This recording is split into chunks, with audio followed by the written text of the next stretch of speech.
Hi, everyone. Welcome to the first discussion of The Warrior Prophet, which is the second book of the Prince of Nothing trilogy by R. Scott Bakker. We are reading, I think now we've switched to a weekly cadence. We took a 2 week break there after The Darkness That Comes Before. We had a lot of fun discussing that book. Go check out our discussions on my channel, Reading by the Rainy Mountain, and Steve's podcast, PageChewing. If you'd like to join us on these read alongs, we are reading about 100 pages every week and discussing them weekly. Yeah, I guess that's about it. And to sign up for the discussions or to just, do textual discussions, come join us on the Page Forum. With me, I have the usual group of friends. Carl, would you like to start us off with introductions? Yeah, I am Carl D. Albert, self-published fantasy author, and very happy member of the PageChewing forum. Excited to get going on this book. Mike? Yes. Hi, everyone. My name is Mike. This is my first time reading the series. I'm also a member of PageChewing forum, and really looking forward to delving into the second book, The Warrior Prophet. I'm Steve, and Mike, don't forget to mention that you're a co-host of PageChewing Comics. Yeah, Nice. You're right. Oh, you made that happen. I'm Steve, and I'm very happy to be here. It's my second time reading The Warrior Prophet, and I'm really curious to hear what everyone's thoughts are on this one. Mm-hmm. Mm-hmm. So I want to say, for a book that has the reputation it does or a series, I guess, not specifically this book, for how dark it is, it had some really warm moments in this first part, which, immediately started to sour because, Esmened and Akamian are flawed and don't know how to be happy together. But when they found each other, that was just so brilliant. They were definitely a highlight for me, maybe the highlight. It did actually. I came out of those sections loving it and loving to see their relationship further developed and seeing that warmth, which definitely, I know it's not going to end well for them. And I know, they're destined for tragedy, and this is just not the type of book series where they get a happily ever after. But it did make me frustrated with the end of The Darkness That Comes Before, the moment where we get the dramatic reunion. And I was convinced something was there was some weird magic stuff going on there, because it's why did Akamian not react to her? And I guess he was in shock. He kind of talks about it here, which is an interesting choice, but it just felt like forced melodrama for me at the end of the first book now. In a way that I didn't feel when I initially read it, but now seeing them immediately get back together at the start of this book really rubbed me the wrong way. I just felt like it cheapened that ending, or in a way that ending wasn't even necessarily needed, because I quite like them having the reunion, because I know it's not going to last forever, so it's nice to have the warm moments to make what inevitably is going to follow all the more tragic and impactful. But yeah, I think that was at the heart of this these first 100 pages, and I really enjoyed it, seeing their relationship and seeing how they're so clearly unable to communicate what they want and what they need with each other, but how they love each other so much anyway, in their broken, confused way.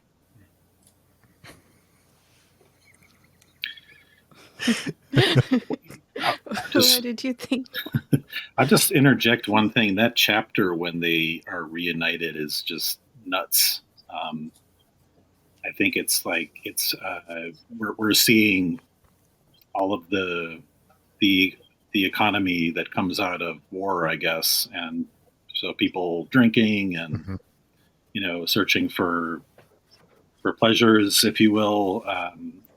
But it's just I kind of had a nasty feeling from that chapter, and then he's with somebody else, and then he thinks he sees her. So I didn't think they were going to connect. I really didn't expect that. Mm. per se, but it didn't bother me that I did want to see them come back together.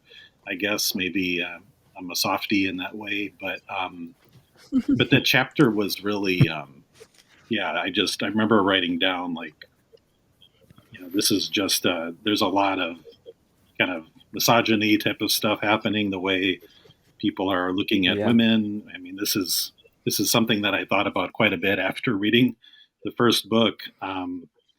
But uh, I still found that chapter very engaging, and that I thought the pacing was good. So I guess I was a little bit all over the place, but I really enjoyed this section. I don't know. I felt like I was enjoying this this book a little bit more. I don't know, because I think it took me a long time to get used to the world and the darkness that comes before. I know, Steve, you really loved that book, but maybe on your first read, I don't know if that was the case for you, because I feel like it took me a while to kind of get my footing. But I think a lot of you have read like Malazan, and I have not, and so. But I've read like other fantasy books, like fairly dense, but I did feel like more comfortable jumping into this book for some reason. Anyway, those are my. That's something I always like about sequels is that you have that comfort and the familiarity with characters. Malazan's actually famous for even sort of subverting that, but it's I'm right there with you, Mike, that I definitely felt like a lot more like I wasn't as stressed, I guess. I don't stressed is a strong word, but I definitely was a lot more comfortable coming into this book than I was for a lot of the first book, as we were trying to get our footing in the world and to understand the different factions and how everything relates to everything else. I'm right there with you on the like that chapter was wild.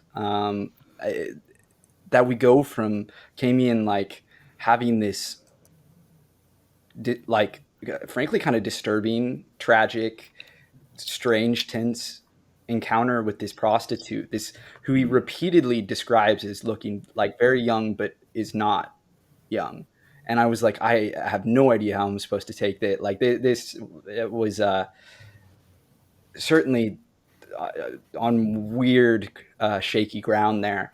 But then and then he sees Esme, and he has to follow her, and it's so moving and dramatic. And you're like, oh, is that actually her? There's that question for a while. Did he actually see her? And I fully thought it wasn't her. I was fully convinced that he had just like imagined someone that looked like her, and then it ended up being her. And it was definitely surprising in how didn't expect that sort of type of heartwarming. I mean, heartwarming, it is heartwarming, but again, it has the dysfunction of their relationship, that like there's immediately drama between them. There's immediately conflict. They immediately are arguing about things and not saying things to each other that they should be saying, but that they don't say because they're broken and sad and thinking, in their own personal ways, they're undeserving of love. And yeah, it's powerful stuff. That was a really wild chapter. In a very like quiet, very character focused way too, which I really appreciated. Not every fantasy story stops to like let follow the character deal with their inner demons psychosexually, and then follow through with like then the relate. Like it would have been so easy to skip that initial scene with the prostitutes, or Akamian even just like wandering around and just skip right to him seeing Esmenet. That's would be a very common place to like kind of jump in, but Bakker really let us like dig into the scene and dig into Camian's psychology in a way that again is like kind of disturbing at times, but is extremely compelling, and certainly shows you a lot of complexity and humanity in ways that I just found endlessly compelling. In this section too, I think it's with the quiet, more character moments. I think you get the sense that the Holy War is gearing up and people are starting to kind of, you kind of almost like out of control. Like they're this bloodlust and there's all this debauchery going on, and things are getting. You could feel things ramping up. That something is about to happen. Like it's almost like something that's about to burst. Like everyone is, ready for violence. Like everyone is kind of they have to let it out somehow. Absolutely. But I did wonder. I wanted to hear all of you, and you've already kind of touched on it. But as far as the writing style goes, did you all find that this was more accessible than, or I guess you can say, than the first book? Because I hear that a lot, that this book is more accessible than the first book. And I wonder, as far as the writing style, I wondered if any of you noticed that, or is it just more the focus on the characters and, like you said, it almost like slows down, and it's not as there's not as much information or as history being thrown at us. It's more just kind of like almost like we taking a break. Yeah. I mean, I think that's it. I think it's a combination of, like Mike and I were talking about, we're in book 2 now, so we have our feet under us. We kind of generally understand what's going on. We know the factions and the main characters and that sort of thing. And I don't think that should be understated. Like that is a huge benefit that we didn't have at the start of the darkness that comes before. But also, yeah, it is slower. I mean, the darkness that comes before very knowingly throws a lot at you. I mean, I remember being shocked about how much happens in part 1 of that book, while this one definitely, up until this point, has been relatively, I guess, slow paced, but not in a way that I found boring at all. It just is very character focused and is like grounding you in the minutia of the Holy War and that building emotional tension, like you were saying, Steve. What about you, Barsha? What did you think? I can't say that I noticed that the writing style was any easier. I would attribute it to being more familiar with the world, like Carl said. I don't know that the writing style is significantly different, but I'm also not very good at grasping these things. So, but it wasn't that much easier to read. Like I didn't feel like, oh, now I can understand everything I didn't before. Maybe because the parts that I didn't get or was trying to like unfamiliar terms, I tend to skip over. I'm like, it'll come up often enough that I'll start to recognize it. So that's just how I read. So given that I wasn't bogged down by that, it didn't feel that much harder to that much easier or harder. Like it felt similar. Like I did like the feeling of familiarity and uh, using the word with a huge pile of salt, comfort in the world. Yeah, I definitely still couldn't tell you the differences between most of the different, like, what are they? Western, Eastern? What are they? Norserai king? No, the Norserai are like the far northern kingdoms, but the ones that are on crusade, like that we all got, that Kellis, like all those people that Kellis stopped, and I think it was the end of the last book where he stopped and like looked at all of them and was like, this is this person's deal. This is this person. I couldn't tell you the difference. I'm like, I remember one of them has shrunken heads on a belt, but like I think that's the Tidoni one. But beyond that, I'm like, that all stuff is all kind of a blur to me still. But the Empire stuff, or all the different empires, I can kind of follow at this point. Yeah, I can't say that I can, but just, yeah. Sorry, go ahead, Mike. No. One thing I will say in the first chapter, I will admit I read it twice because I think I was just thinking I was too comfortable. So there was a lot of exposition. There was a lot of exposition in the first chapter where basically Kellis is spilling the beans about everything he knows. Sorry, not Kellis. Akamian is telling Kellis like everything about the consult, and he was just coming out of him because of, I guess, Kellis's abilities to coax anything out of people. And so we learn more about the No God. We learn about dragons. There's a dragon that appears in the dreams, which I think, Barsha, was it you that said you were hoping there would be more dragons, or somebody said that. maybe it was all of us. We learned about this like this weapon, the heron spear. I mean, I was like, I got to reread this. This is a lot of stuff happening, and then kind of learn. And so I just that part was, to me, took a while to absorb. I don't know how much I need to know about all of that, but it was a lot in one go. But then the rest of the other 3 or 4 chapters to me were, much more smooth sailing. But I feel very confident the heron sphere will come back. oh yeah, And I have a couple reasons for thinking that. One is just like on a basic narrative thing. Like, you don't introduce something like the heron spear and then not pay it off later on. Like that's just something that, like, it's planted early on. That's going to come up again. There's a historical reason, I believe it too, which I'd be interested to discuss with y'all. Just a little bit of the historical parallels here, because there were some. Yes, tell us. Yeah. So, I mean, I'm not going to get into the spear too much because I'm going to wait until it comes back. I do feel confident it will come back. I mean, I don't know that for certain, but the Asgiliok, which is an awesome name, is definitely Antioch. I just assume, because that was like the first big victory for the like Western Frankish Crusaders in the Holy War, the First Crusade. And what shocked me about this one, though, was Antioch is a huge, like, turning point in the First Crusade, because it's one showing, oh, we can do this, like we can take Jerusalem. Like, it gets everyone really fired up. And Asgiliok kind of functions similarly, but it was also really hard fought and hard won, and it's a very significant turning point. People, like, one of the leading princes ends up like deciding, all right, I'm in charge of here now. I'm done. My war is over. The rest of you go on.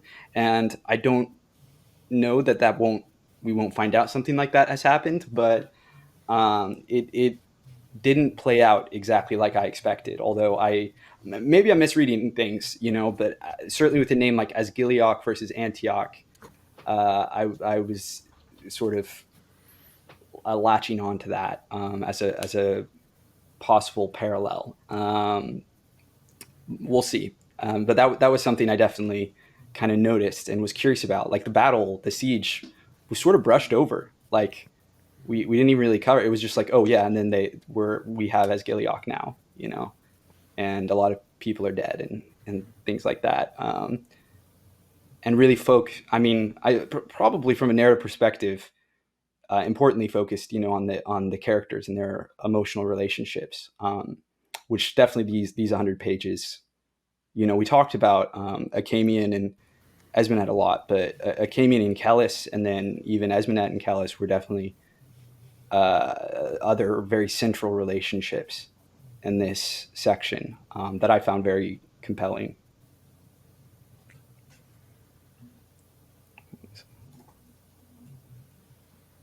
What did you think of Esmenet and Achamian's reunion, Steve? It's I think you all kind of mentioned that it's the two people who don't know, who can't seem to get it right. It was a heartwarming moment. It's I'm trying to be really careful what I say to not spoil anything, but it does strike me that for as like up and down, and as much time as they spend apart, that Achamian feels comfortable telling Esmenet about the consult, and she reciprocates that by saying, we have to keep this secret. Like, it's so they have become like a unit, and they've have this deep trust in each other, that, and he just speaks to the way that they feel about each other, even if they go about it in very strange ways. One thing that maybe I misremembered this, but I think there's a section where the two of them have this long conversation, but then we learn that something is listening in. That, because the whole time I kept thinking, because of Esmenet's history with this Sarcellus character, from book one, that either she's going to be continued to be monitored. Of course, we see Sarcellus comes back up, but to me, I just kept questioning, like, okay, we know that the consult is trying to track down the Kamian, so to me, there's no way that them just coming together is not being monitored by whomever the consult, a skin spy or whatever character it could be, because there's so many possibilities now of people, hiding their face or whatever, or being, is that the right word? Skin spy, anyway. I remember that being used, and we learned, if I'm not mistaken, that that's not magic. That's which I really kind of threw me, that they said it's like I'm not quite sure what it is, techne or something. They call it the old science. Old science. I definitely. Right. I mean, I don't know if it actually is a science or not. I definitely just interpret it as magic, but Okay. maybe, yeah, they do call it the old science. You're right about that. Yeah, That was wild. I mean, I think that was also maybe mentioned in chapter one. Just a lot of, new. I think Bakker just throws a lot of different things at you, and I really like that. It's like you don't really any number of things could be happening. It's not just I feel it's not just the story at face value. What? Just a quick thing before we move on from Akemi and Esmenet, I just wanted to comment on was a thing that occurred to me as I was reading this is part of what's so interesting, just from like I guess like an intellectual literary perspective, and like I think it is one of the things that like ties them together too emotionally, is that these are two people whose careers are like wearing masks and dealing in information, right? Akemi's a spy and Esmenet is a prostitute. And so they're both used to like playing pretend. And it's only around each other that kind of those masks start to come off. But even then, never all the way, right? That's part of the, as comfortable as they feel around each other, there is still those walls. They still can't help but, play the whore and the spy a bit. And I think that's probably where kind of the seed of the tragedy of their relationship is. They can't shake their vocations almost like define who they are as individuals too, and in a very tragic way, in a way that like I don't think if you look at all the characters, I do think Kellis, in severing himself from the darkness that comes before, is the one least tied to his, I guess you could say, like what he does, like any sort of career. Like he's the most flexible, malleable in that regard. Like even though his will is very strong and he clearly has distinct like motivations, things he's pursuing, he isn't so defined by what he does and what has been done to him. And I think that, I don't know, was just an interesting thing I was thinking about while reading this section. I really like how you put that. I think it defines them, and it also defines, I guess, what's flawed about the relationship. What you said, like Akamian can't get over the fact that she has to sleep with other people as part of her job, and even when she stopped, he's torturing himself by reminding himself of all the people she may have slept with in the past, and Right. and same with her. I mean, we're not seeing the cracks yet, but I feel like his constant weeping is going to come bite their relationship in the back. uh, it every time we saw Akamian, he was miserable and weeping, understandably so. But Esmenet is a person of action, I think, and she takes decisions, and Akamian doesn't. He just wallows in his indecision, and I think that's going to hurt them. That's not necessarily because he's a spy, but his fundamental characteristic, whatever it is that's driving him, it's going to hurt their relationship, I think. He's definitely more of an observer than an actor. Um, he definitely is often not even so reactive as he is just like, yeah. I mean, we know he's a historian. We know he chronicles, and that almost feels like his role in all of this. Yeah. He's almost that like wizard mentor, in a strange way, where like he's not actively like driving the story, as important as he is to it, and as much as like time we spend with his POV. He's very much not someone who, like Kellis is a force of nature. Like even when people don't know it, Kellis is like driving their actions and moving things forward towards his own ends. And that when he chooses not to act, as we see him do here, to not reveal the Sarcellus, which Right. crazy tense scene when Sarcellus showed up. I was so stressed and unhappy for Esmenet. I mean, you talked about like again, we know that if Acamian found out, he would react poorly. Like that's one of those things where like I don't blame her for keeping that a secret, because like even disregarding the fact that he's consul, which would just eat Acamian alive even more, like he would react poorly to finding out about that, because he treats her so poorly about, as you said, sleeping with other people for her job, which it clearly goes beyond a job because she did it. Again, it's like formed part of her identity, as we saw in the darkness that comes before.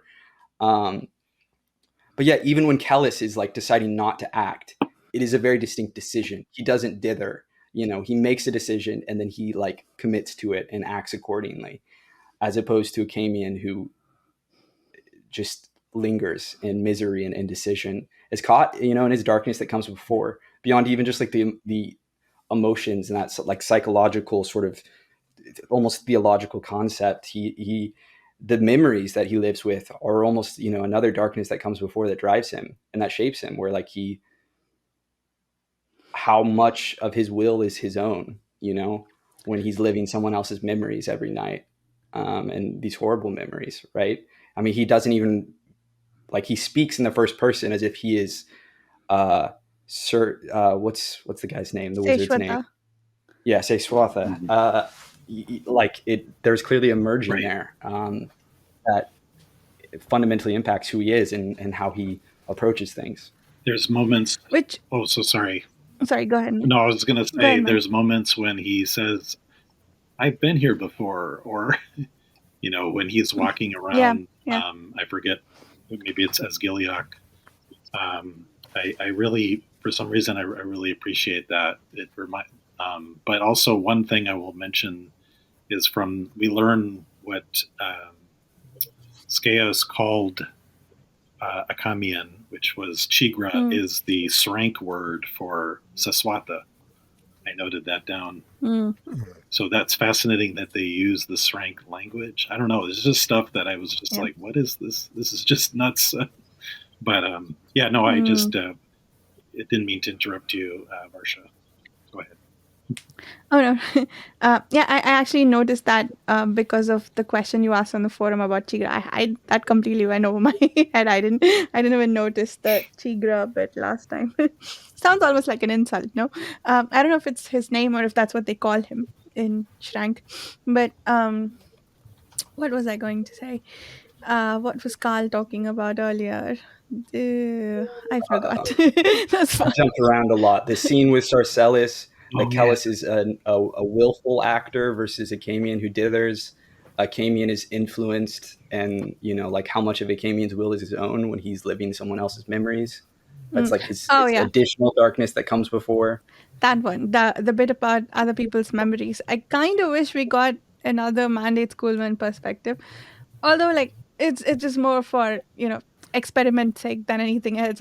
How does this, because yes, Akamian's been affected by the dreams he has a lot, and perhaps it's so much more intense because he's the one who discovered the consult. He's the one who got to meet Anna Surimbor for the first time again, and so he's the messenger of all the bad news that the world ever wants to deal with.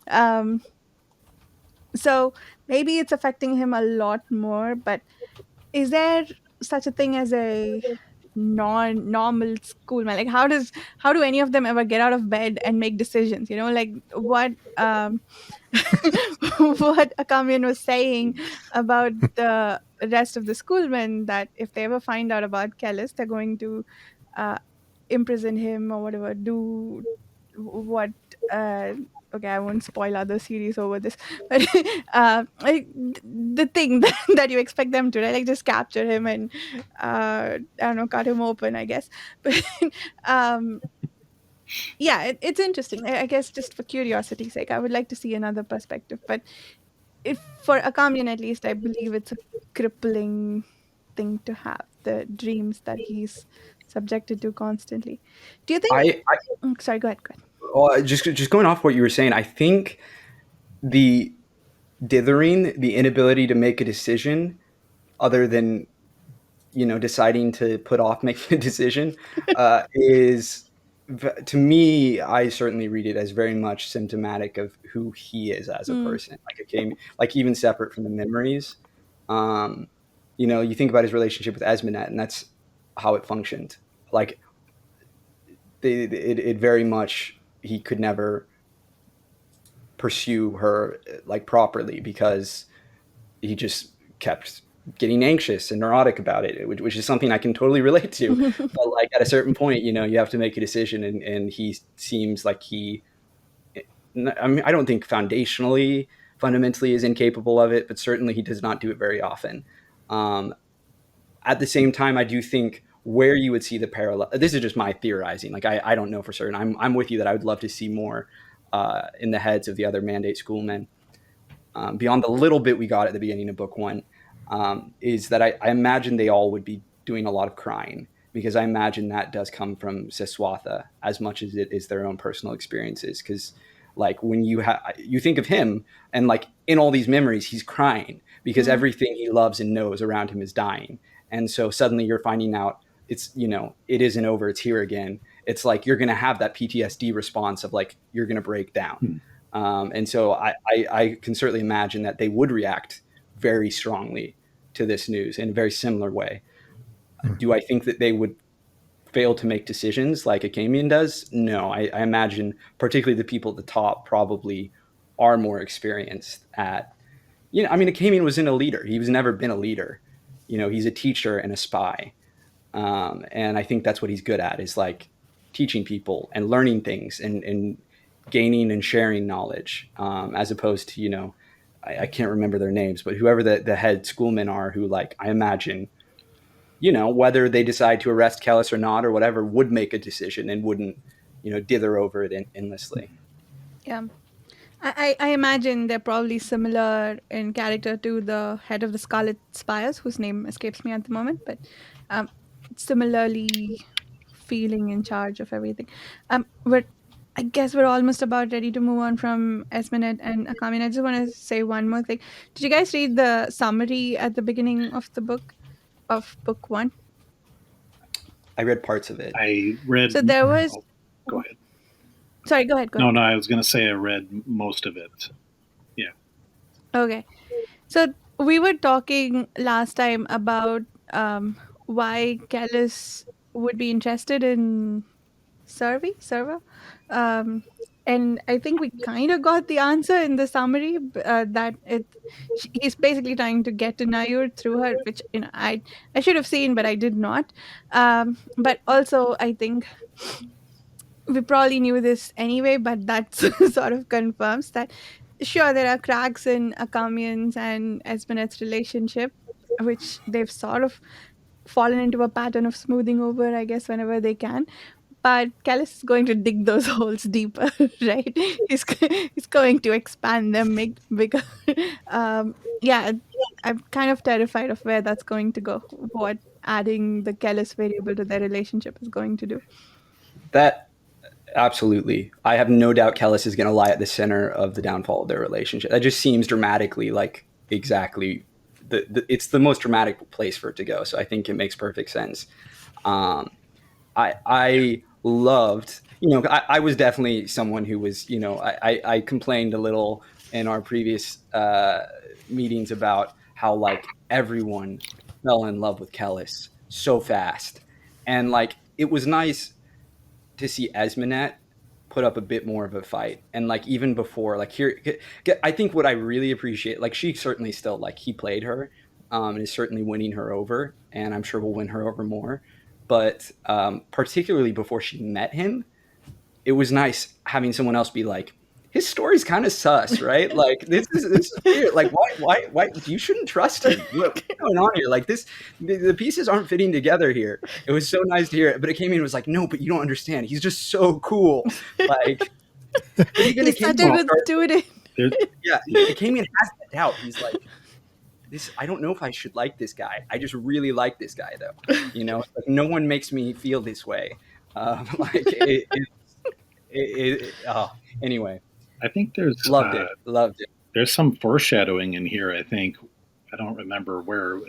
Maybe the second or third chapter. At some point, I think Akamian says something like, "He's as powerful as so and so. If we could teach him sorcery, he could be another Seswatha." And I was and I was like, it's probably not such a Agensis was Agensis, the person he was probably not such a great idea. It was like a philosopher. You know, I was like, exactly I'm not so sure about that. You know, Seshwata, while he was a sorcerer, planted dreams in all of his followers, or that traumatizing dreams. You don't want that kind of power. It does open the question, right? Is like, what does it take to stop something like the consult, right? You know, like Seswatha and the Mandate thought that this was necessary, as horrible as it is, and as much as it like torments people for countless generations. Like, you know, what does it take to stop that sort of primal evil? You know, this insanely powerful. I mean, they know things no one else does. The old science, right? Like, what's going on there? We don't know.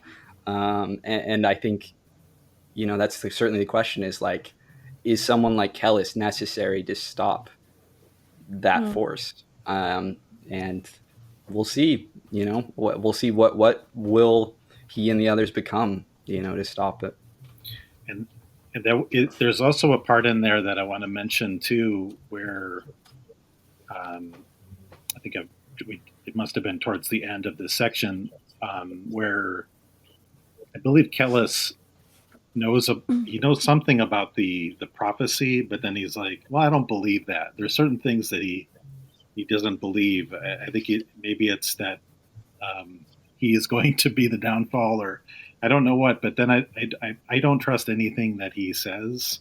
There is but the point I wanted to note really about that is, I think that he's starting to doubt himself a little bit. I think it's on. I did find it. It's on page 90, where he starts to say something like, despite his initial skepticism, Kellis had believed about much of what Akamian had claimed. He believed the stories of the first apocalypse, but not the Kelmomian prophecy. He said, this is a part where, to me, is really important, where they say, could what come after couldn't be what come before. So he's like starting to question his own, Jungian philosophy. I don't know. Maybe it's not significant, but I found it to be like, this is such an important component of maybe the philosophy in this book, that everything is supposedly, preordained or determinism or what have you. But to me, that seemed to be like, we're starting to see some moments where he's starting to question himself.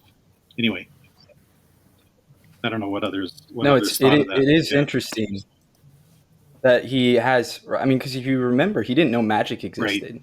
Like, he didn't believe it existed until he saw it. And so he has this like pure rational sort of logic. In some ways, like, I mean, I almost want to compare it to like modern viewpoints, but even most people aren't so like extreme as he is.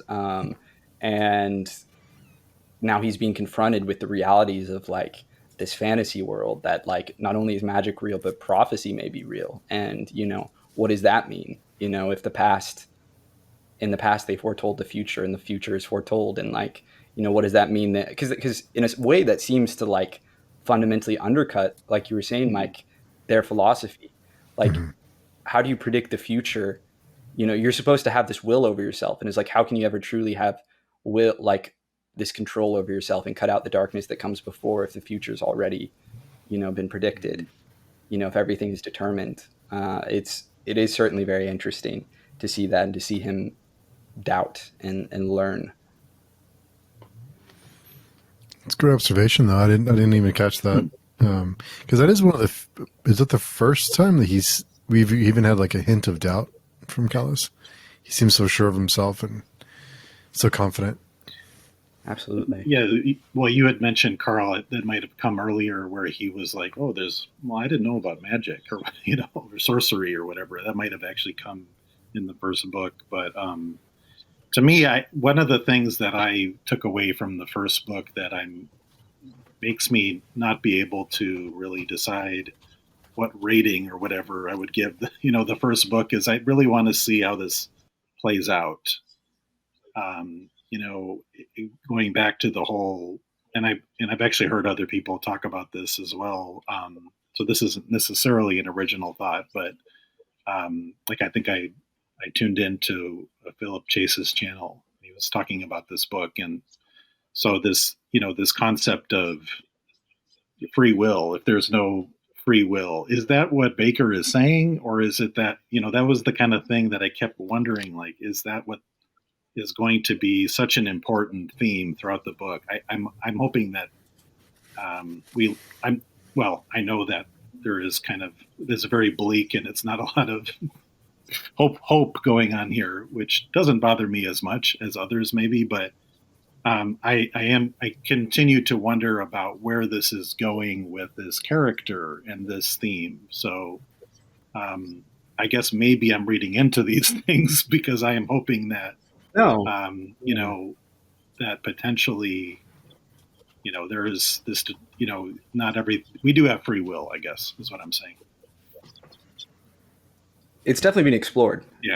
I mean, I'm with you that, like, we'll see how it all plays out, and if there is a conclusion one way or another, or if Bakker leaves it open-ended. But that's definitely, I think, is a fundamental aspect. I mean, I think it really has to be when you're talking about things like prophecies and precognition and anything like that, and predicting human behavior. Is like, you have to, the darkness that comes before itself is, like, in a way talking about human behavior being predictable and almost following like a path set for it, through no self-control, no self-will, and that you have to, like, break away from it to have any. And now Kellis is being confronted with the fact that, well, maybe that's not even enough, right? So I definitely think it's being explored, and that's one that personally I'm very partial to. I love it. I love it in Dune. I love it, just in general. I love it when, asking questions of free will, and, like, what even is free will? How do you determine if you have it? Things like that. And I think it's very interesting, the perspectives we're seeing on it here. Yeah, I certainly don't. I agree that that's being explored, and I love it. I'm with you, Carl. And I love the exploration of those questions. I feel like the character Callus. So here's the thing. I don't know how you might conclude from anything in the first book that Bakker is saying there's no free will, because the character Callus potentially thinks that there's no free will, but he has free will, right? At least he is free to act based on something. And the others are apparently making decisions based on various aspects like history. And I don't know why I remember history more than the other things, but many parts of their personality. And Kellis is basically learning to wipe all of those out so that he can manipulate them. But he's acting like it, and it's not that he's got some special abilities that only, or that he's not human and the others are, and that's why he has free will. Anyone can train to be Dunian. They were bred to have certain characteristics, but it sounds like it's a sort of meditation philosophy or principle that you apply, and you can maybe get partway there. So yeah, I watched that discussion too, and I didn't feel like there was enough Mhm. in the first book to conclude one way or the other. Sure, the question was being explored because Callis is doing like statistical analysis in the prologue and determining what the behavior might be, and then he's going on about how many variables there are later on, which you could say it's like single variable calculus and like whatever. But the point is, um, the point is, I don't like if that's Baker's point. I don't feel like he did a good job of making it in the Right. first book, and I don't even think that that's his point. I mean, it's only book one. Like, I feel like very few stories that are long form make their point in one book, you know? If anything, I feel like what he did in book one was ask a lot of questions and is now exploring those questions, Right. you know, and elaborating on them. I mean, again, because Kellis seemingly is the definition of free will in a sense. And that's why he's so shaken by this idea of prophecy, because it's like that means fundamentally the way he views the world is incomplete and maybe wrong.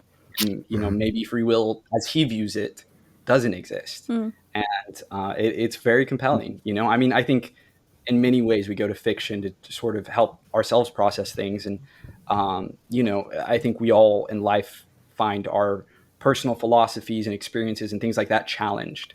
And so we like to see that reflected in stories. And you know, that's what's happening here for all the characters. And certainly not, you know, Kellis not least among them now, although perhaps more often than not, he is sort of imposing his philosophy upon the rest of them, Yeah.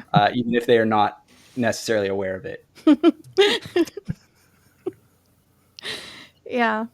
I was going to say something. Yeah, and that was one of the reasons why I was drawn to the series, right? Because I know Baker is a philosopher, and the question of free will is very fundamental to studies in philosophy, as far as I know. Not that I have studied a lot of philosophy myself, but I was very curious to see how you might. It has to be an exploration, right? Unless Baker himself strongly believes one way or the other about determinism and free will, it has to necessarily be an exploration of what if this were the case, or what if.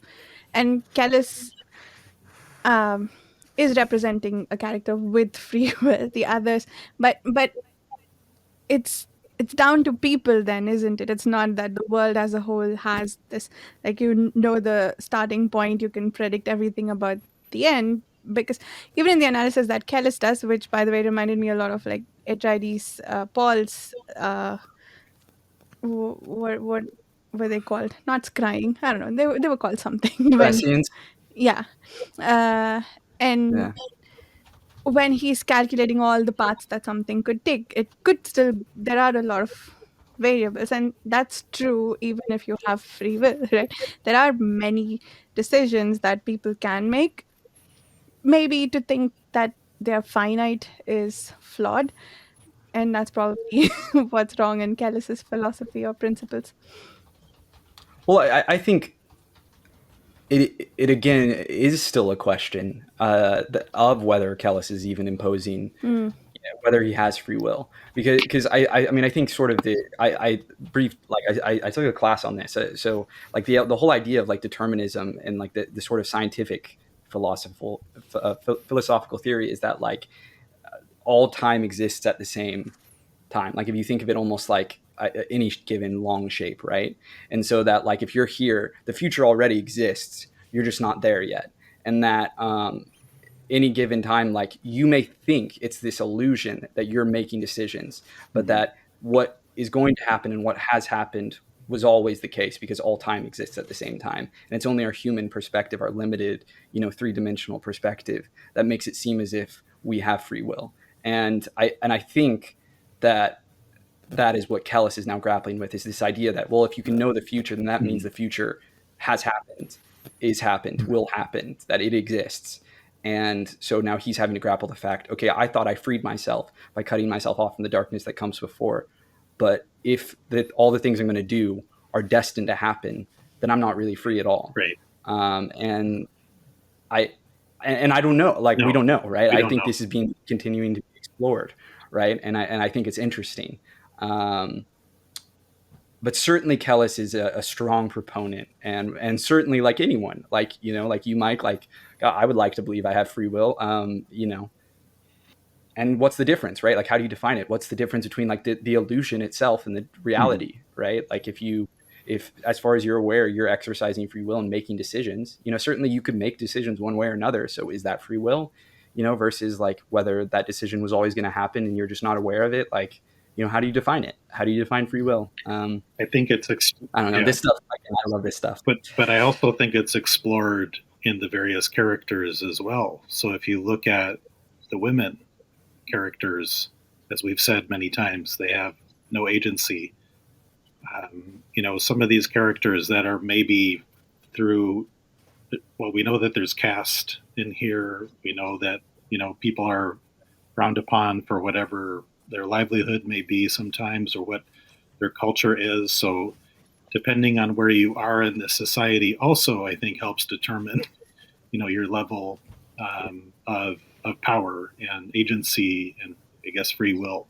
The one thing I wanted to say that I kept thinking about too, sorry, it doesn't really come up in this section that much, is I keep thinking that Kellis has been in a laboratory, like being in the Dunyan world, right? So everything that maybe works extremely well in his conditioning and the selective breeding, etc., can work well in the wild, in the real world, but it's not going to be perfect. And that's what I think, we're seeing a little bit of, here. Not, anyway, but I just keep thinking cool. That because it's a little bit related to some of the work that I do for a living is, we see things that work well in experimental conditions, right? And then people say, well, this is the greatest new thing, and we're going to, this comes in business and technology, and we try to scale it up, and whatever. Maybe it's make the most profit, or it's whatever, but it doesn't always happen. Sometimes, in these small finite conditions. Anyway, I kept thinking about that. That's a really cool insight. You're totally right. It's that controlled environment, right? It is. It's like an experiment. He's like, he grew up in a laboratory, and now he's like having to see if all of the hypotheses, that were proposed and seemingly proven true in his little control group is now like, does it still ring true once you're exposed to the chaos of the wider world? That's really cool. Wow. Yeah, you're totally right. That has to be intentional too. Bakker, that isolated, like, uber rationalist, like, wow. Yeah. So does anyone else have any thoughts about this? Because otherwise there's something I have been dying to talk about. Just want to mention one thing really quickly, because we did, Mike, you brought up the what comes before. There, as we get into later books, not so much on this one, but as we get into later books, there are revelations, there are history, and it adds a little bit every time as the books progress. So there is like nice little tidbits buried in them sometimes. So just a heads up. Very cool. Talking about like the dreams in particular, Steve, like the first apocalypse stuff, or are you also just meaning like generally? Most of the history. There's little tidbits of history from the first apocalypse and other events and items from the past are mentioned. Hell yeah. So the thing I wanted to talk about, I don't know what page it is. I really should, especially for this book group, but they talk about aliens. You guys caught that? Yes. That was crazy. What? Yes. Who Inkoroi? I don't remember them, but someone told the Inkoroi that they came from this. They were talking about stars. Yeah. Wait, is that this? That's how it started. Asmonet was all like the classic medieval, like, the sun rotates around the earth sort of thing. And Academian was like, well, actually the non-men think that it's the other way around, and that like space is a void with lots of stars and, untold, and the Inkoroi came. And I was like, what? Like, whoa, hold up there. Like, what?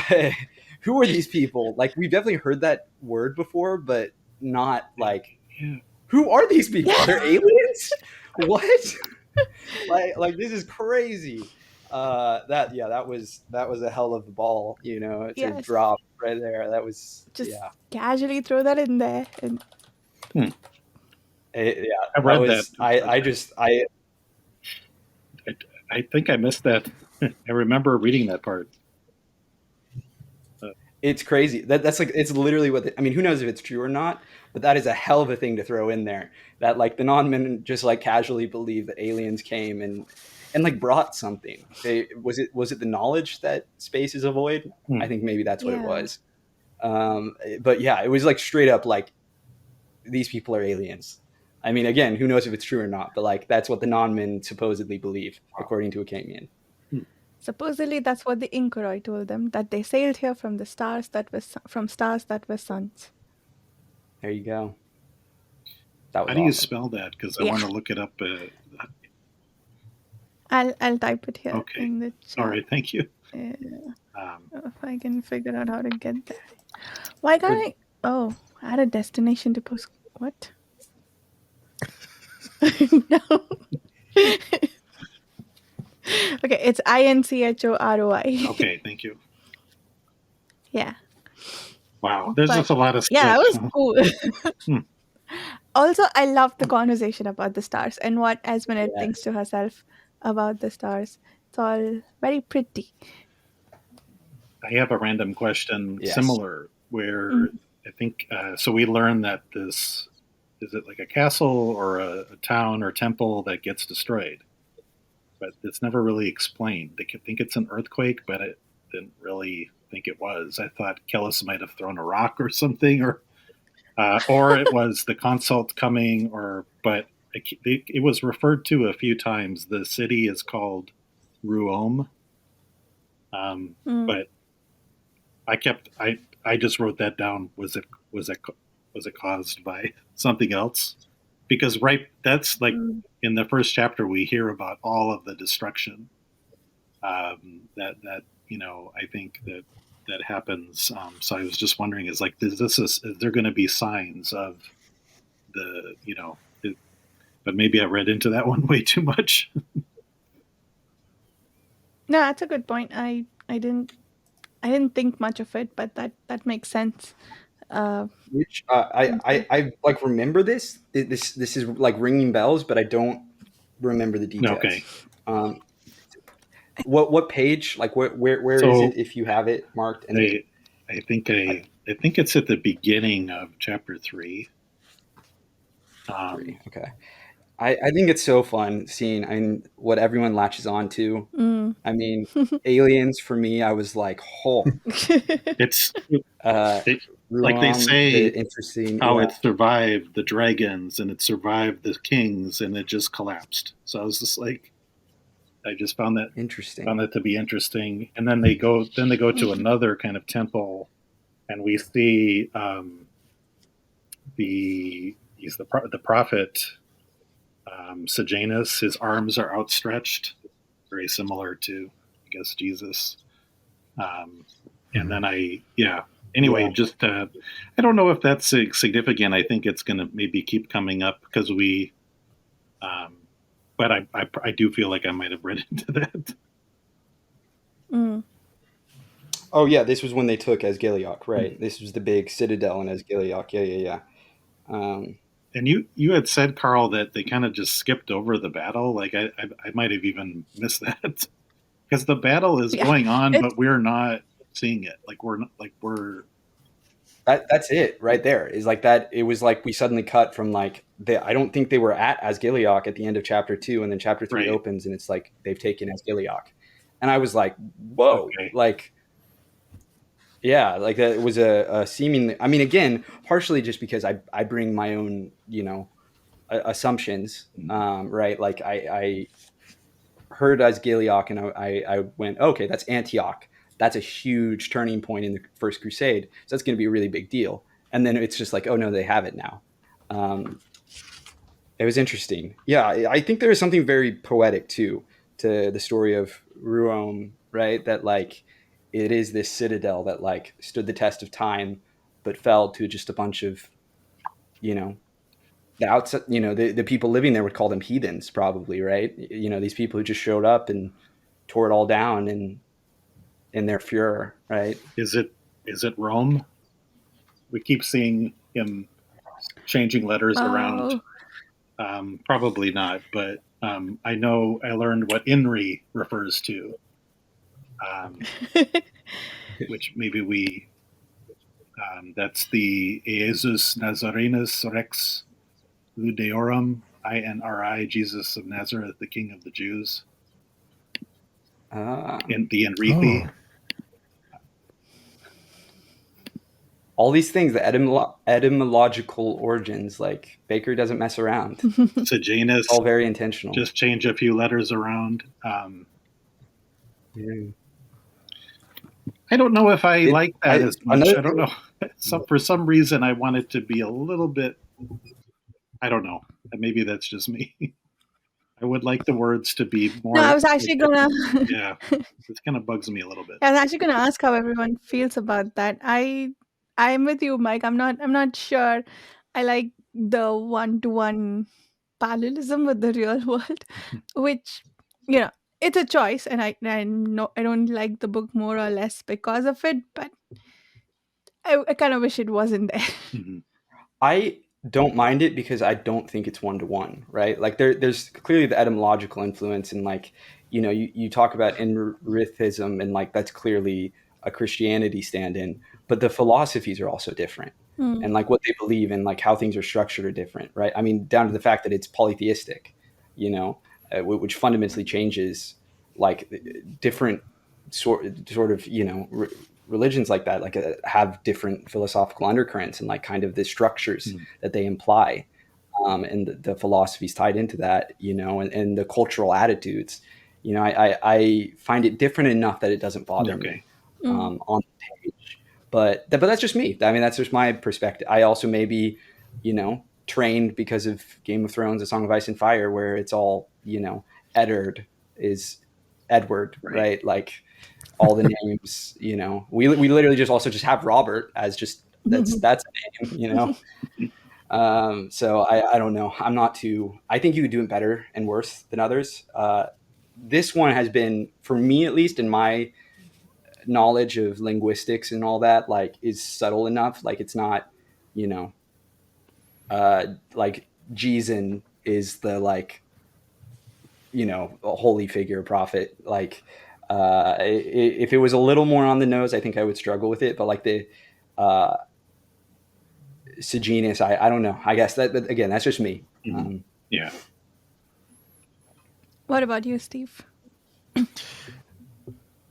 don't mind it too much. I think if it's too on the nose, I think it would bother me more. But it is different enough, and for me, it kind of opens up different possibilities of where or when this is all happening and the parallels to our world. So I think you can kind of play with that a little bit too. Of is this something in the future? Is this happening in the future? And there's still remnants of other religions, and so I think it's kind of fun to play with. And I think in a way, it kind of helps me keep track of things, and it kind of like little Easter eggs, like, oh, that's this and this is that. And but if it's too close, if it's too on the nose, then it becomes I don't want to say lazy, but it just becomes like, okay, well, we've seen this before. But as long as there's that distance enough to where you can have different possibilities to go with it, and so, but I can see why it would be not. I can see why not everyone is a fan. Yeah. I guess for me, it's more of a. Are you trying to say something about this group of people or whoever you're referring to that I'm not getting, or that I don't necessarily agree with? But if the parallels, there is a parallel, and you seem to be making a point about some of this, maybe. Whenever there is a point being made, and I'm like, do I like? It forces me to think about whether I agree about that opinion about the real world parallel, if that makes sense. And I don't want to. That's fair. Yeah. I think for me, it would be hard to not draw some parallels as a storyteller if you're intentionally basing a story off the First Crusade. Like, I think there's enough distance in that this is a fantasy world, and that whether or not it is far future Earth or whatever, right? Like there is that distance. At least for me, it Mhm. feels distant enough that I don't feel like it is necessarily casting, you know, it certainly has a point of view. Mm. And the point of view is very cynical. Yeah. But it's Yeah. not, I don't know. I don't feel like it's derogatory, I guess you Yeah. could say. Um, but again, I think like, I just don't know how you could write a story that's at all supposed to be in conversation with the First Crusade or any of the Crusades and not draw those distinct parallels. And again, I'm actually shocked as someone who like knows the history. I'm not like an expert, scholar or anything, but like that there haven't been more. And I mean, Kellis is really the wrench thrown in there in the schools where like there is no historical Hmm. parallel there. I have no idea how all that's going to play in, right? Yeah, I'm totally ignorant to a lot of the history and learning from you, Carl. And I'm Mm. considering reading more about the Crusades. I think one of the things is, not to beat this to hell, but um, I guess I'm not. One thing that, as you mentioned, it doesn't seem like the actual religious aspects are taken very seriously at all. I think it's kind of in the background. So maybe it's Mhm. not a big deal.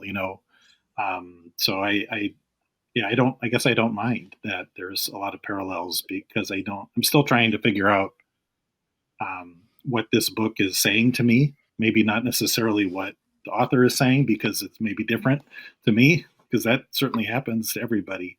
Um, not just the book, but the series. Sorry, you made a good point earlier that it's going to take a while to get somewhere. Um, and no, yeah, I don't think it's such a big deal. I wish I knew more.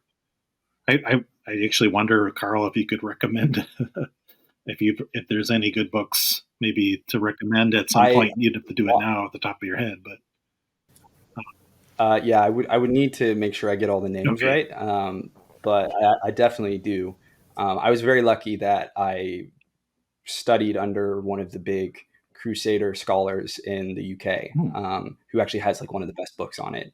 So that would be one I could definitely recommend. That's like it's readable too. It's not like really uber dry. And there's some like popular history books too that I think are well written that Okay. will teach you a lot. So I find it a very interesting time, and certainly one that I think is a compelling choice to pick to based on a fantasy novel, just because there are a lot of very colorful figures and it's very Hmm. complex. Like I think the narratives that are generally told and taught are not only far from the realities of what the Crusades were actually like and about, but they whitewash things on like you can talk either side. There are people that want to make like heroes and villains, and it's not that simple. I mean, it's like history. It's a history of a religious war, and like if you're being honest, you know, atrocities are committed all around. That's what these books I respect, like where it's like not whitewashing the fact that like these people are doing horrible things or are complicit in these horrible acts, and like that's war, let Yeah. alone a Yes. holy war. It's yeah, sad to say it's happening right now in present day in many parts of the world too. Yeah. Right. Yes. Yeah. It's the story, history repeating itself, right? It is. It's very sad. Well, pulling back around, where are we going off of? Aliens. Where are we Mm. going off? So I didn't We even don't we don't notice. have to springboard off of aliens. no, but Or no, we talked about Rome after that. What else? Oh, that was one thing I wanted to talk about was the quote at the beginning. I remember stood out to me as well. There are a couple great epigraphs here yes. at the start of chapter 3. The proposition "I'm the sinner" need never be uttered is the assumption upon which all certainty and all doubt turns, from Agensis, which is interesting, and we can definitely talk about. It. And also ties into the whole sun theory, right? And the idea, that things orbit around the Earth, or Irwa, as it were. And then the other one, again, just leans into how freaking cynical the series is. that you have this Ainoni proverb, which it also tells you a lot about the Ainoni as people see your enemy's content and your lover's melancholy. And there's a lot that is understated there. There's a lot of implication, and not a lot of it is very good, in my reading of it, at least. At first I Certainly thought it was a curse, and then I was like, no, it's a proverb. Why is this a proverb? It sounds like something that you'd curse your enemies with. Yeah, right. Regret is the opiate of fools. I got that one too. That's a good one. Yeah, that is a really good one. That one has, I think, is a very. I think there's a lot to discuss in that one in particular too. Like I don't know, the Ainoni, like, see your enemies content, your lover's melancholy, is like, to me, is like almost just about like maintaining stability. At least in my reading of it, is like, if your enemies aren't actively trying to kill you, you're doing pretty good, and your lovers, you want to keep them like under your like thumb. Like, you want them to be under your control. It feels very Kellis, to be honest, like that proverb, the idea of like manipulate people to your whims. And we know, Ainon plays the Jinan. Mm-hmm. Is that the name of the Game of Thrones that they do? That it feels very true to that. As opposed to like, the regret being like the opiate of fools, I think is very. There are some interesting ideas there, right, about like the nature of regret and what is its use, and what wounds are we potentially salving by lingering, wallowing in regret. That's a really beautiful way to put it. I like that. That was one, I admit, as someone, I can be someone who sometimes wallows in feelings and regrets and things, and so that definitely was one that I was like, oh man, that's a gut punch. Like, yeah, that was a good one. What other, Steve? You're always good with the quotes. What other quotes do you got? Well, one of them was about the dragon. The great dragon reared his bull chest above the sorcerer, revealing a necklace of steaming human heads. That's crazy. Steaming human head. That's part of what makes the series so readable, is like, even when it's really bleak, it's so badass. Like, there's just like crazy, like the most heavy metal things. It reminds me of Malazan a lot in that way, where you're like, a dragon wearing a necklace of steaming human heads. That's insane. Like, I don't want to smell it. Like, I'm sure that's disgusting, but that's so cool too. It's, oh man. So the dragon is like saving it for a snack for later, or what?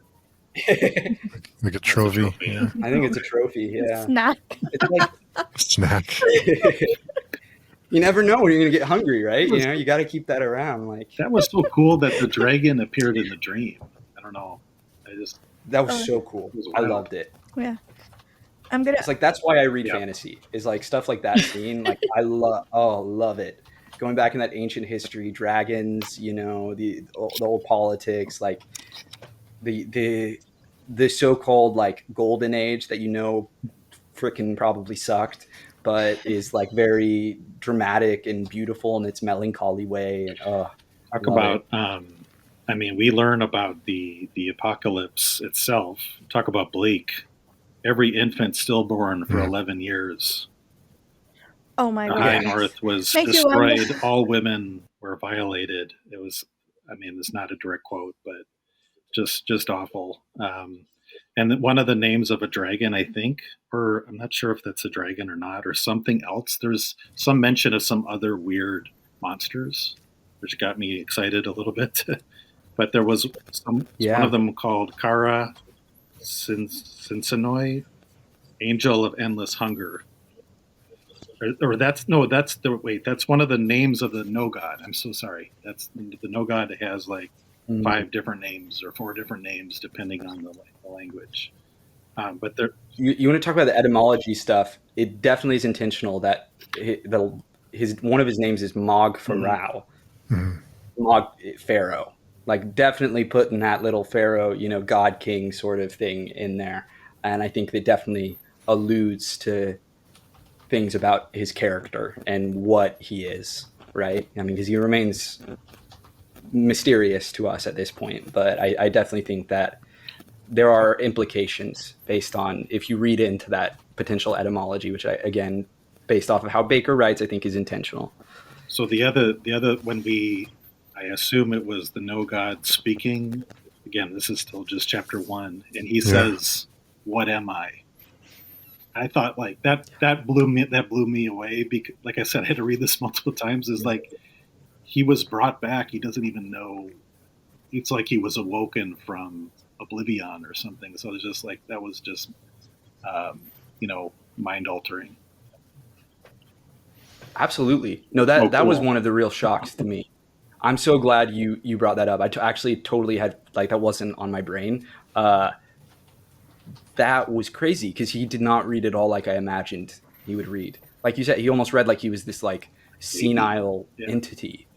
Yeah, like he exactly like had that like newborn aspect. It didn't feel that malevolent, strangely, but it's all of these very clearly malevolent forces summoning him and seemingly fighting for him, which certainly begs the question, right? Like, what are these people actually? Like they claim to be fighting for their god, but like, are they actually? Mm-hmm. Like, does the no god actually care?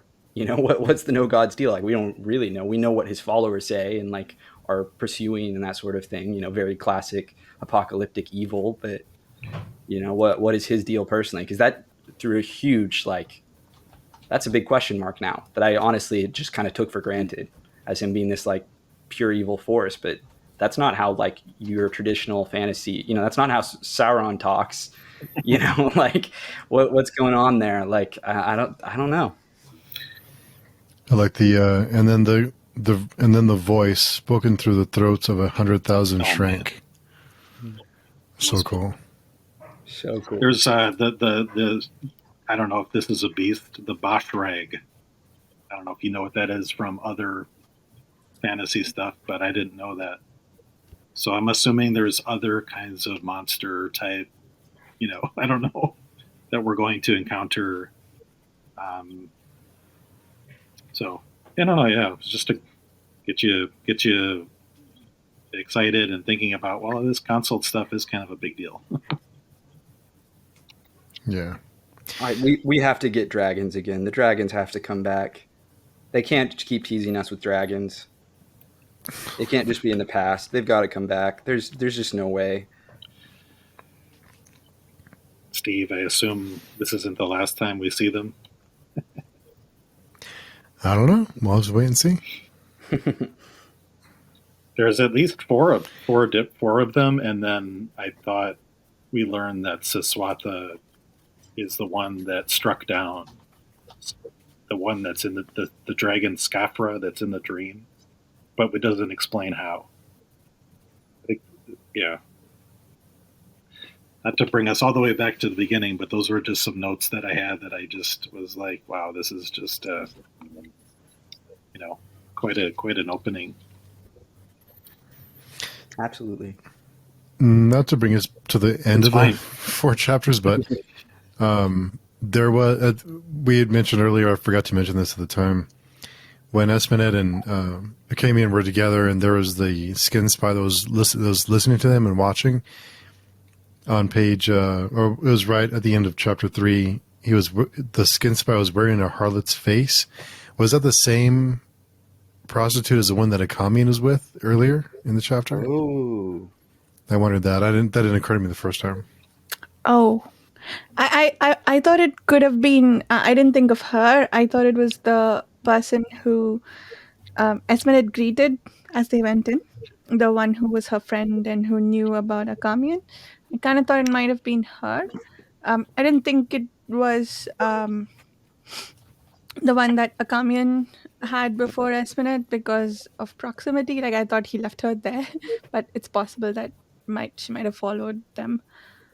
I do remember there being. I would have to reread it to really kind of analyze it, but I do remember it being kind of weird, like the way he was experiencing pleasure in that scene.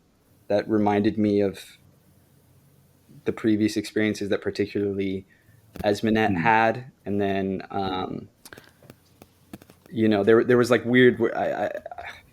Maybe it was just the way it was written. Like again, I'd have to go back and reread it to see if it actually was like super weird and like maybe magic-y, or if that was just being very deep into his perspective and his tortured psyche. That's a good point. Do they need to kill the person to wear their face, or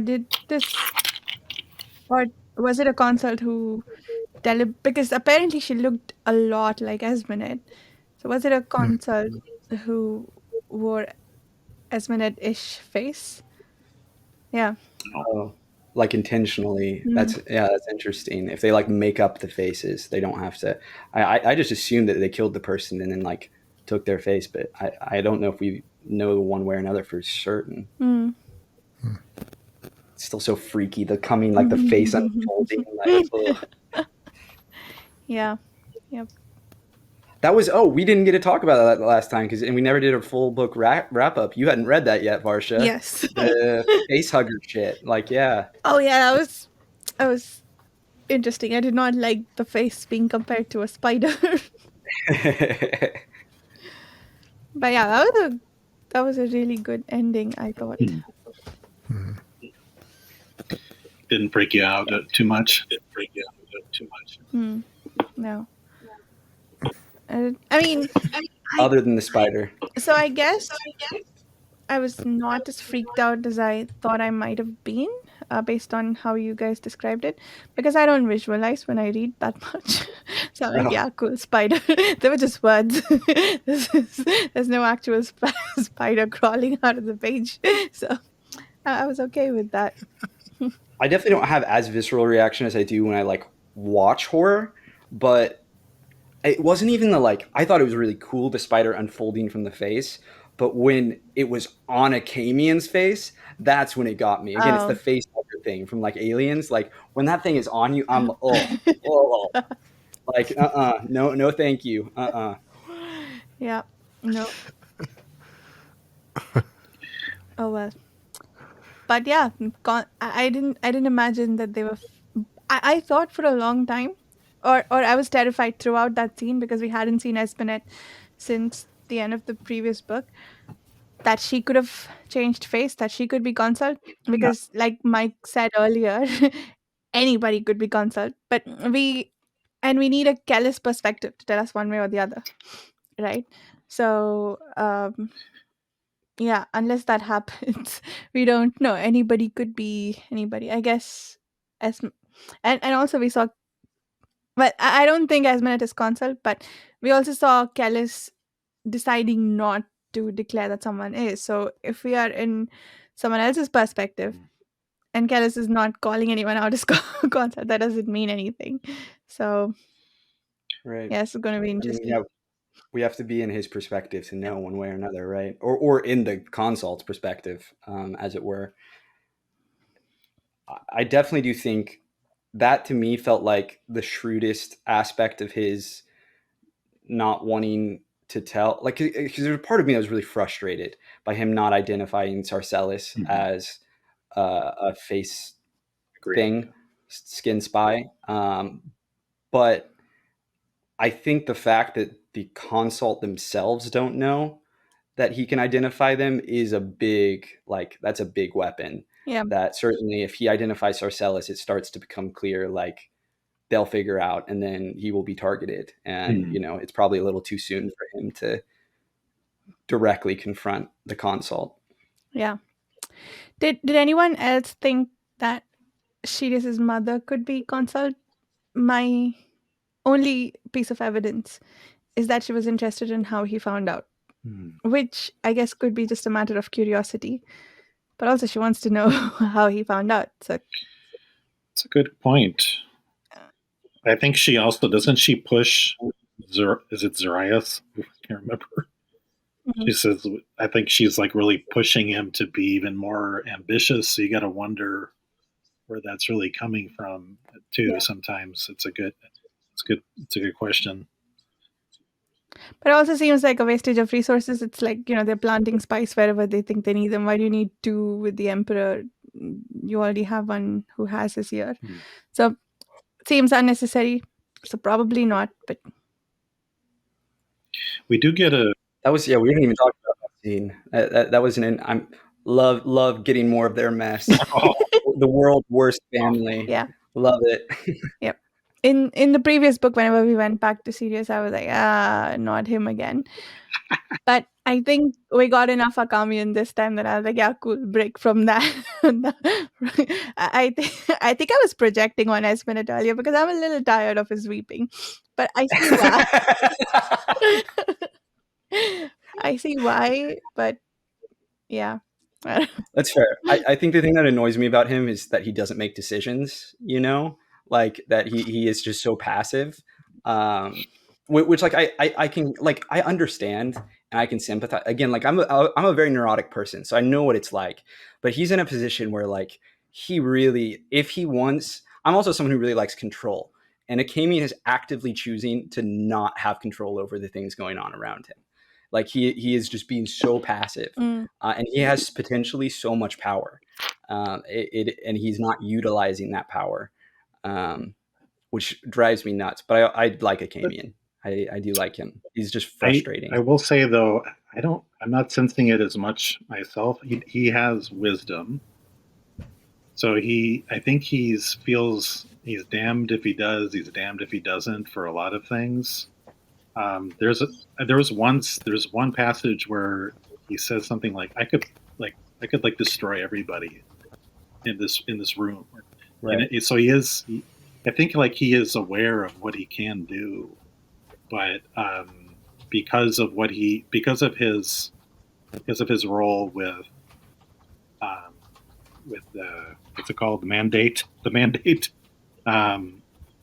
and the fact that he has these dreams of this person that died 2,000 years ago, I think it does make him very challenged. It causes him to be really challenged, but I didn't notice the lack of decision making as much. I think he's just very much pontificating and pondering, and I kind of relate to that. So Totally. I don't know. Not that it's a good No, thing. again, I think it is relatable. I think it is just frustrating sometimes from, like, particularly knowing, because we can see all the pieces moving around him, right? And the people making decisions around him. And he's actively choosing to, like, not enforce his will, which is, I think part of the reason it's frustrating is because we know he's relatively more moral than a lot of the people around him, right?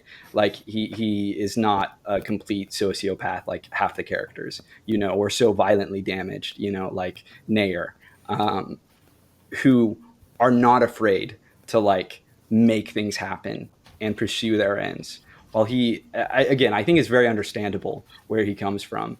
And, I mean, I think there's a real argument to be had that maybe it is the more moral, or ethical choice to, like, not, force things or potentially make unsavory decisions towards, whatever ends you're pursuing. But he does do a lot of thinking and talking and crying. But I like him. I do like Akamian. Oh yeah, I absolutely love his character, and same with Esminette. I was really appreciating in this part of the book the fact that we have a harlot as a main character. I don't know of any other book that does that, but I feel like it gives a really compassionate exploration of a person who needs to resort to do that for a living, right? I'm really appreciating Esminette's character in this book. I love how she's written, and yeah, I'm really eager to see where it goes with her.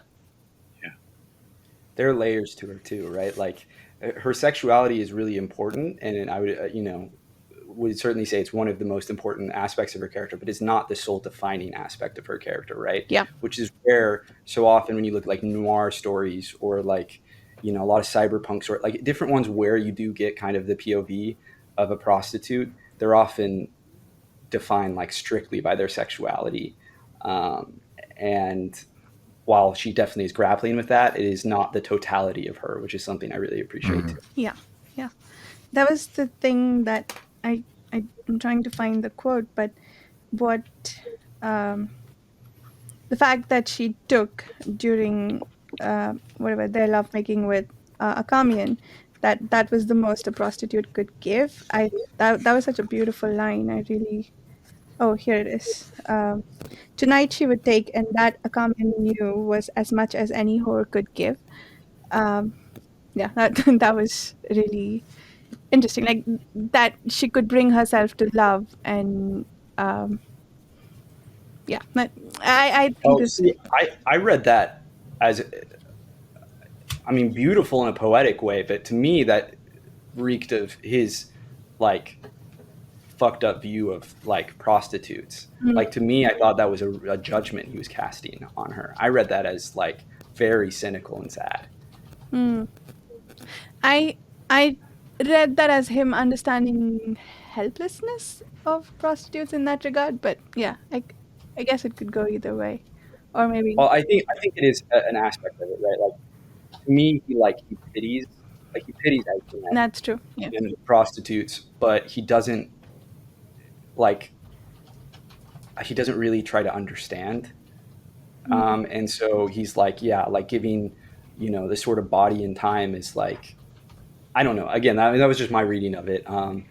But I also definitely, the way I would read Akamian is he is very judgmental of the whole business, and of Esmenet, which I think is part of the reason he loves her, is because she is also something he loathes, and mm, it's kind of this classic self-destructive behavior. mm. I think the thing that Well, I'm so sorry. Go ahead. I was just going to say that, and I think one of the reasons Esmenet, and again, this is just my reading of it, but one of the reasons I think Esmenet loves him is because he is what she wants to be, and they I think that's why I like Esmenet more, is I feel like she's less judgmental than he is, but that's also very much a symptom of like that's very intentional by my reading, very like classic like patriarchal sort of, you know the judgments like put upon women sort of thing, and particularly women's sexualities and how they use them or don't use them, as it may be. But it's complex too, right? Because you're like, yeah, I get it. If you're someone who wants to be monogamous with someone and their whole job is not being monogamous, like I see why that would be torturous. So certainly there are complexities. I think You were saying, Mike? yeah. What one thing I remember thinking is the thing that Akamian, the reason why he loves Esmenet, I think is because she's almost at his level intellectually, but more importantly, she believes in him. Where everybody thinks he's Yeah, nuts. Everybody thinks totally. he's Yeah. you know you know he's like the person that thinks the sky is falling or whatever all the time, and it cannot be easy to be around, and to have one Yeah, person outside of the mandate school is probably keeps him going. You know, I don't know why those people aren't suicidal. Frankly, I don't know, because their lives are if you, I mean, their whole raison d'être is you know we are watching for the apocalypse. It's not, it doesn't get you out of bed in the morning so much per se. Of course, they are waking up from Yeah. nightmares. um, so that is the one thing that I think is really important about their relationship. Um, totally. Yeah, I want to be clear. I don't think that their relationship either way is defined by one thing. I think it's much more complex than that. And I think the thing you're speaking to, Mike, is part of what I really love yeah, and like why I care about their relationship versus just being like, oh, screw this. Like there is this very sweet, wholesome human aspect of like they do fill niches for each other, like inside holes inside each other. Like Akamian respects her in a way that most of her customers do not. Not only in how like gentle he can sometimes be with her, but like in the fact that he also includes her, in the conversations, and that he doesn't, condescend to her. Well, he does condescend, but in the way he condescends to everyone, because he's like always trying to explain everything. It's just, it's just an aspect of who he is. A very kind of classic scholarly thing. And yeah, there's a lot of sweetness there. Yep. Probably got as opposed to the Zeri. Yeah, we got to wrap up. your time. So, sorry, but I was trying to find a gap to say, are there any closing thoughts? But if you guys want to carry on, I can drop off. I will be done in 10-15 minutes, though. So if you have more things to talk about. Okay, cool. So anything else to say in closing? Does anybody have any? Just want to mention for anyone reading along with us, we will be discussing 5 through 8 for next week. Oh yeah, I forgot to do that. To the end of part 1. To the end of part 1, right. Yeah. Cool. I guess my last thought is that the messed up Imperial Royal Lancer family, I agree with you, Varsha, when I say earlier, they're best in small doses. When I get the small doses, I find them so funny in a really like dark comedy way.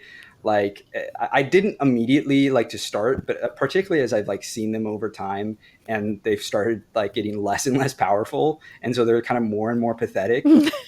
I find them increasingly funny. As they're just like grasping at everything, and they're so horrible. They're just the worst people. You're like, if it was like just like they were the only people in the world, I would be like, consult, like go for it. Like this is your planet. You take it, wipe them out. Like they're just so bad. But I love it. Love it. Yep, I agree. They are funny in small doses. Cool. Let's do outros real quick. Sorry to rush. But yeah, Steve, where can people find you? You can find me on PageChewing.com. It's the best way. All the stuff is posted there. Join our forums and come and be our friend. Yeah. And Mike? Yeah, I'm also on PageChewing forum. And as we mentioned earlier, talking with Steve at the Pick of the Week discussion on the Comics and Manga PageChewing podcast. So we hope people can join that as well. Got a lot to discuss in the next one. So yeah, a lot to talk about. Yeah. Nice. And Carl?